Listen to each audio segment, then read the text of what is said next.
What's up, man? This is Carcino, and let's talk about it because a lot of you guys are asking me, man, why Jay Z ain't selling tickets and his show is flopping and nobody going to see Jay Z and they can't sell no tickets.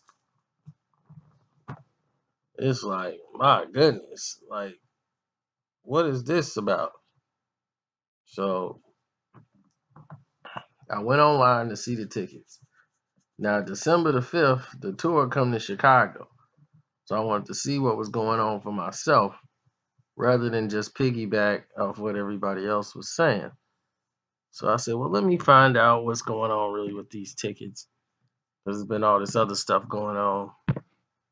I didn't really deem that as the main thing to talk about.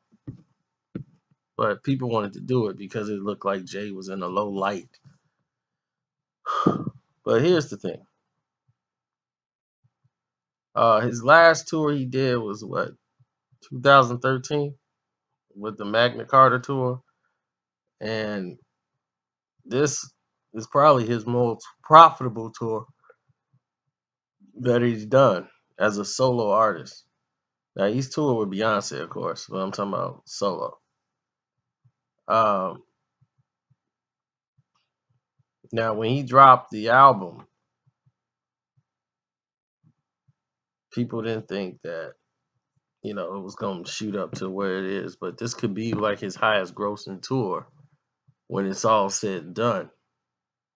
Because people were griping, but they shouldn't be complaining because the prices are being kept low on purpose because somebody's buying the ticket at high prices and selling them on the internet for cheap. And I've never seen anybody complain about this before. I'm like, if somebody gonna go and buy a $300 ticket and put it back on StubHub or something for like $11, you'll freak out and go, wait a minute, $6 for the nosebleeds? Are you serious? That place should be stormed and packed. I would think it's a setup. Like I ain't finna get no ticket. But this is a strategy. They trying to keep it away from scalpers. You see, by changing the market for the tickets. See, scalpers who buy the tickets and sell them at such a high rate, people come and buy those tickets, it messes up the market for the ticket pricing. So people got to pay through the nose to come see shows, and that's why shows ain't selling out. Because people be like, man, that's just too much money, and it messes up concerts.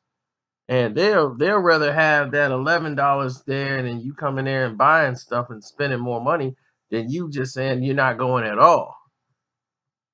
Because that's what's happening. People be like, man, if I can't go with my girl, I can't go. That's just it. She ain't gonna let me ride out by myself or with my homies. So that's what it is. But there's a system in place by doing that. Like Adele tried to do it. Uh, who was that? Bruce Springsteen, I believe, or Bono. All these guys tried to do the same thing to keep the ticket prices down. They keep trying different ways to fix these prices because they want them to be affordable to people because they rather people be there than staying at home. If you've seen some of your movie theaters on matinee days when they're not used to having people at the movie theaters, those price days are still like $6 or $7. They're like half the price of a regular ticket because they would rather have you in there spending something than spending nothing.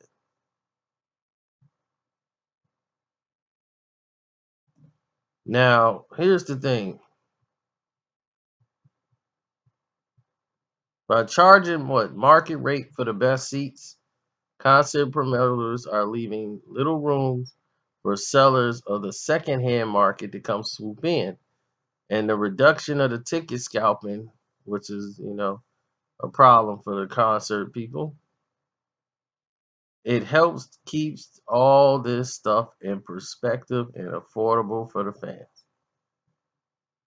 Now, since the tickets remaining available on the primary market, scalpers who do attempt the scheme often end up selling their tickets below the face value, sometimes far below.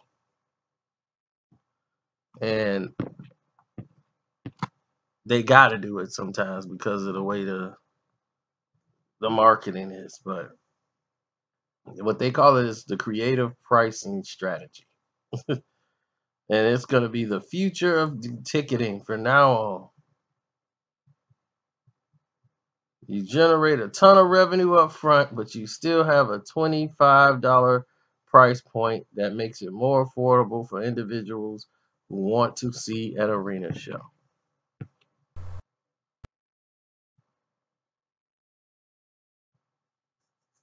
See, there's little money in making music without performing it. But when you perform it live, it's a whole nother thing.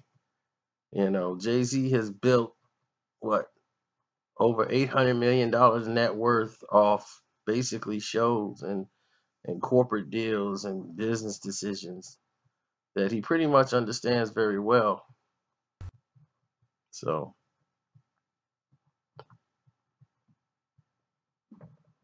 kudos to him. It's your boy Carcino. Holla.